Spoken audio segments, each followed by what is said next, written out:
Hello everyone, welcome to my YouTube channel.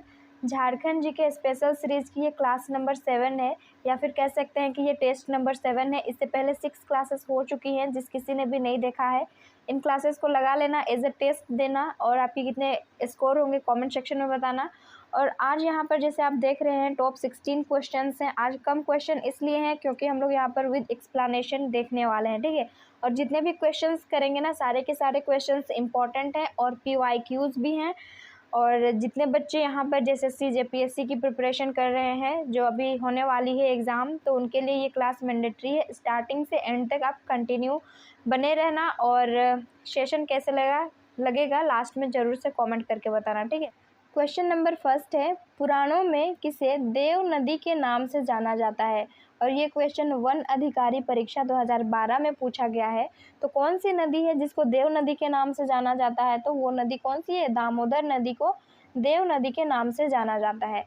हम लोग दामोदर नदी के बारे में कई बार डिस्कस कर चुके हैं, आज भी मैं बता रही हूँ ताकि आपको रिकॉल हो जाए। तो दामोदर नदी कहाँ से निकलती है? तो ये लातेहार से निकलती है, ठीक है। और लातेहार से कौन से जगह से लातेहार के? तो ये टोरी क्षेत्र से निकलती है। और इसकी टोटल लेंथ हम लोग देख लेते हैं। टोटल लेंथ कितनी है? 592 किलोमीटर है। और एक लेक्चर में, एक सेशन में मैं यहाँ पर 92 और 29 में एक्सचेंज कर दी थी। तो उसका करेक्ट आंसर जो है ना, मैं कमेंट सेक्शन में बताई हूँ और कमेंट को पिन भी कर दी हूँ। और टोटल लेंथ हो गया। और स्टेट में इसकी लेंथ कितनी है? तो यहाँ पर 290 किलोमीटर इसकी स्टेट में लेंथ है, ठीक है। और दामोदर नदी की सबसे बड़ी सहायक नदी कौन सी है? तो बराकर नदी जो है ना, जो हजारीबाग से निकलती है, ये सबसे बड़ी सहायक नदी है दामोदर नदी की। सेकंड नंबर क्वेश्चन है, असहयोग आंदोलन के दौरान वर्ष 1920-21 में स्वयं गांधी जी झारखंड में कहाँ ठहरे हुए थे? तो असहयोग आंदोलन कब से कब तक चला था? तो 1920 से 21 तक, जिसमें गांधी जी झारखंड आए थे। और कहाँ पर रुके थे? तो ये रांची जिले में रुके हुए थे, ठीक है। और यहीं पर ताना भगत जी गांधी जी से संपर्क करते हैं, उनका संपर्क होता है। और गांधी जी का जो दल चल रहा था ना, उसके अनुयायी बन जाते हैं। ताना भगत नाम याद कर लेना, नोट डाउन कर लेना, ठीक है। ताना भगत और उनके शिष्य भी बन जाते हैं। नेक्स्ट क्वेश्चन है, थर्ड नंबर, सिंहभूम क्षेत्र में धारवाड़ क्रम की चट्टानों को क्या कहा जाता है? राजमहल ट्रेप श्रेणी, डेल्टा श्रेणी, कोल्हान श्रेणी, या फिर पाट क्षेत्र? तो सिंहभूम कहाँ पर पड़ता है? प्रमंडल कौन से प्रमंडल में आता है? एक आप सुने होंगे पश्चिमी सिंहभूम, पूर्वी सिंहभूम, तो ये कौन से प्रमंडल में आता है? तो ये कोल्हान प्रमंडल में आता है, ठीक है। तो कोल्हान प्रमंडल में आता है, तो ऑब्वियस हो जाएगा यहाँ पर आंसर कि ये कोल्हान श्रेणी है, ठीक है। ऑप्शन थर्ड जो है राइट आंसर होगा। 4 नंबर क्वेश्चन है, हजारीबाग एवं रांची के पठार को निम्न में से कौन सी नदी एक दूसरे को पृथक करती है? देखो, रांची का पठार यहाँ मानो, और इधर हजारीबाग का, ठीक है। और इसके बीच से कौन सी नदी बहती है जो ये दोनों पठार को अलग करती है, यानी कि हजारीबाग और रांची के पठार को पृथक करती है? तो राइट आंसर होगा दामोदर नदी, ठीक है। लातेहार के टोरी क्षेत्र से ये निकलती है, दामोदर नदी अलग कर। क्वेश्चन नंबर 5 है, बिरसा मुंडा आंदोलन का अन्य नाम क्या था? तो राइट आंसर होगा इसका ऑप्शन थर्ड है, जो कि है उलगुलान आंदोलन। और इसके नेतृत्व जो है खुद बिरसा मुंडा कर रहे थे। और बिरसा मुंडा के बारे में यहाँ पर जान लेते हैं। और इससे पहले ये जो बिरसा मुंडा आंदोलन है ना, ये राज्य का सबसे विस्तृत और सुसंगठित आंदोलन था। और इसका मुख्य केंद्र कहाँ पर था? तो ये खूंटी में था, ठीक है। और बिरसा मुंडा का जन्म कहाँ हुआ था? तो खूंटी जिले के उलिहातू गांव में इनका जन्म हुआ था। और ये बिरसा मुंडा आंदोलन जो है ना, ये कब से कब तक चला था? तो 1895 से 1900 तक ये चला था, ठीक है। इसको नोट डाउन कर लेना। और इस आंदोलन के दौरान ही बिरसा मुंडा को भगवान के अवतार के रूप में मान्यता मिली थी। और मुंडा जनजाति के द्वारा ये आंदोलन किया गया था, इतना नोट डाउन कर लेना। नेक्स्ट देखते हैं, 6 नंबर क्वेश्चन है, तिलका मांझी को कहाँ पर फांसी दी गई थी? पहले तो हम लोग आंसर कर लेते हैं, फिर इससे रिलेटेड फैक्ट्स को देखेंगे। तो तिलका मांझी को फांसी भागलपुर में दी गई थी। कब दी गई थी? तो 1785 में इनको फांसी दी गई थी। और तिलका मांझी जो है ना, ये कुशल तीरंदाज थे। और इन्होंने तीर मारकर 1784 में ऑगस्ट क्लाइवलैंड की हत्या कर दी थी, जिस वजह से इनको भागलपुर में फांसी की सजा दी गई थी। नेक्स्ट क्वेश्चन है 7 नंबर, झारखंड की जलवायु कैसी है, यहाँ का क्लाइमेट कैसा है, तो उष्णकटिबंधीय, यहाँ का उष्णकटिबंधीय मानसूनी यहाँ का जो जलवायु है ये है। और भारत में कितने प्रकार की झारखंड में कितने प्रकार की ऋतुएं होती है, तो यहाँ पर 3 प्रकार की ऋतुएं हैं। पहला ग्रीष्म काल, वर्षा काल और शीतकाल। नेक्स्ट क्वेश्चन है 8 नंबर, किस मृदा को स्थानीय भाषा में चरका कहा जाता है, तो राइट आंसर होगा इसका दोमट मृदा को स्थानीय भाषा में क्या कहा जाता है, चरका कहा जाता है। और दोमट मृदा को ही ना स्थानीय भाषा में और एक नाम है इसका खेसरी कहा जाता है, खेरसी कहा जाता है, ठीक है, ये नाम लिख लेना।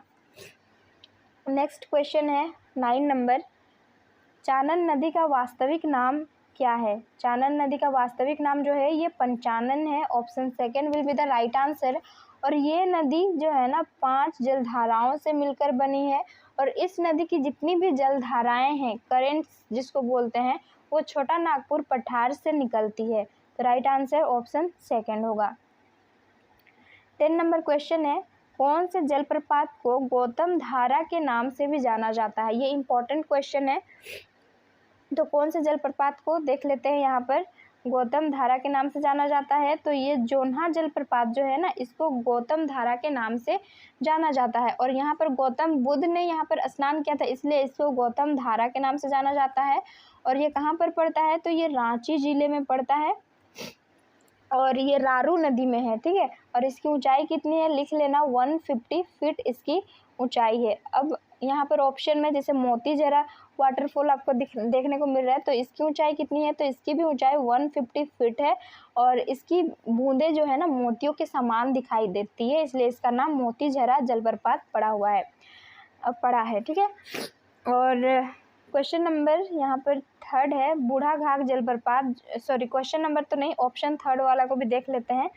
जो बूढ़ा घाघ जलप्रपात है ना, ये झारखंड का सबसे ऊंचा जलप्रपात है। और इसकी ऊंचाई कितनी है, 450 इसकी ऊंचाई है, 450 फीट इसकी ऊंचाई है। और ये कहाँ पर है, कौन से ज़िले में है, तो लातेहार ज़िले में है। और बूढ़ा घाघ जलप्रपात को ही लोधा घाघ भी कहते हैं। और ये जो जलप्रपात है ना उत्तरी कोयल नदी पर स्थित है। अब आता है हुंड्रू जलप्रपात, और झारखंड की ये दूसरी सबसे ऊंची जलप्रपात है। और यहाँ पर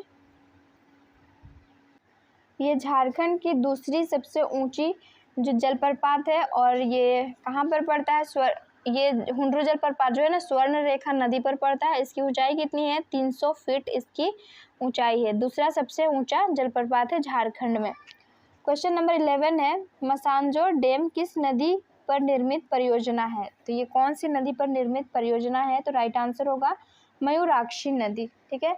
और ये मयूराक्षी नदी जो है ना ये गंगा नदी की सहायक नदी है। क्वेश्चन नंबर 12 है, संथाल जनजाति किस प्रजाति की समूह है, तो राइट आंसर होगा इसका प्रोटो ऑस्ट्रेलोइड प्रजाति की ये जनजाति है।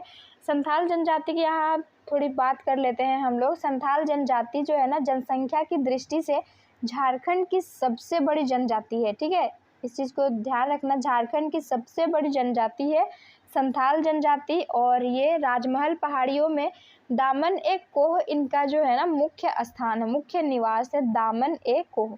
और संथाली भाषा है इनकी, संथाल जनजाति की संथाली भाषा है।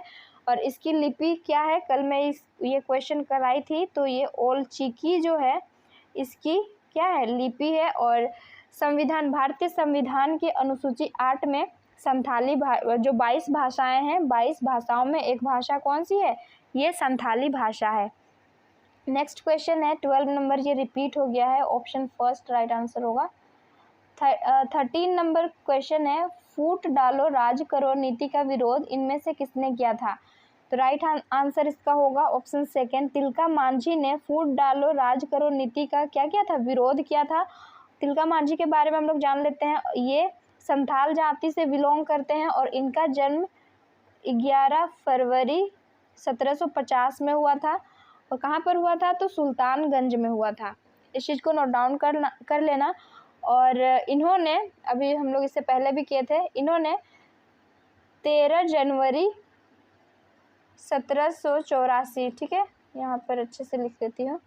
13 जनवरी 1784 में किसकी हत्या कर दी थी, आप बताना। तो यहाँ पर ऑगस्ट जो क्लीवलैंड है इसकी हत्या कर दी थी तीर मारकर, जिसके कारण इनको फांसी की सज़ा हुई थी। कब? 1785 में फांसी की सज़ा जो है भागलपुर में इसको हुई थी। और अंग्रेजों से लड़ने वाले पहले संथाली नेता थे। अगर आपको पूछे, क्वेश्चन ये रहे यहाँ पर कि अंग्रेजों से लड़ने वाले पहले संथाली नेता कौन थे, तो वो कौन से होंगे? तिलका मांझी होगा, ठीक है। नेक्स्ट क्वेश्चन है 14 नंबर, इनमें से किसने देवघर में हिंदी विद्यापीठ की स्थापना में विशेष योगदान किया था? तो इसका राइट आंसर होगा 14 नंबर का ऑप्शन थर्ड, जो कि है विनोदानंद झा ने। अब यहाँ पर ऑप्शन में बिरसा मुंडा है, इससे रिलेटेड देख लेते हैं। इनका जन्म कब हुआ था? तो 15 नवंबर 1875 में हुआ था, ठीक है, लिख लेना। 15 नवंबर 1875 में हुआ था, खूंटी जिले के उलिहातू गांव में हुआ था। और इनका बचपन का नाम क्या था? तो इनका बचपन का नाम था दाऊद मुंडा। ये सब ना रिपीट हो रहा है यहाँ पर, है ना। और इनको धरती आबा के नाम से भी जाना जाता है। और इनकी मृत्यु देख लेते हैं, तो यहाँ पर 9 जून 1900 को हैजा रोग से इनकी मृत्यु कहाँ पर हुई थी? रांची जिले में हो गई थी। एक बार जेएसएससी या फिर जेपीएससी में क्वेश्चन आया था कि बिरसा मुंडा की मृत्यु कहाँ पर हुई थी, कौन से जेल में हुई थी? वहाँ पर रांची था, और भी ऑप्शन थे, तो रांची जेल में हुई थी, ठीक है। अब यहाँ पर ये तो हो गया। अब नेक्स्ट क्वेश्चन को देखते हैं। 15 नंबर क्वेश्चन है, खरवार आंदोलन कब हुआ था? इम्पोर्टेंट क्वेश्चन है ये। तो 1874 में खरवार आंदोलन हुआ था। और कब से कब तक चला था? तो 1874 टू 1881 तक ये आंदोलन चला था। खरवार आंदोलन ब्रिटिश भू राजस्व व्यवस्था के विरुद्ध भागीरथ मांझी के नेतृत्व में हुआ था। और कब हुआ था? तो यहाँ पर ऑप्शन में आंसर है 1874 में ये आरंभ हुआ था। नेक्स्ट क्वेश्चन है 15 नंबर, सॉरी यहाँ पर रिपीट हो गया है। 16 नंबर क्वेश्चन है, 1857 ईस्वी की, यानी कि 1857 की ईस्वी की क्रांति में संपूर्ण सिंहभूम क्षेत्र में क्रांतिकारियों के प्रमुख नेता कौन थे? जैसे जेपीएससी 2014 का ये प्रश्न है, तो राइट आंसर इसका होगा राजा अर्जुन सिंह ने की थी। यहाँ पर और एक पॉइंट मैं बता दूँ आपको, जैसे कि विनोदानंद झा है ना, इसका जन्म अगर पूछा जाए तो कब हुआ था? 17 अप्रैल 1900 में इनका जन्म हुआ था। कहाँ पर? तो देवघर में हुआ था, ठीक है। ये थे आज के क्वेश्चंस, और मेरी थोड़ी तबीयत भी सही नहीं है, इसलिए कम ही क्वेश्चंस को ली हूँ। नेक्स्ट टाइम से 30 या फिर 40 क्वेश्चंस को हम लोग यहाँ पर डिस्कस करेंगे। स्कोर बता देना और सेशन को शेयर कर देना अपने दोस्तों में।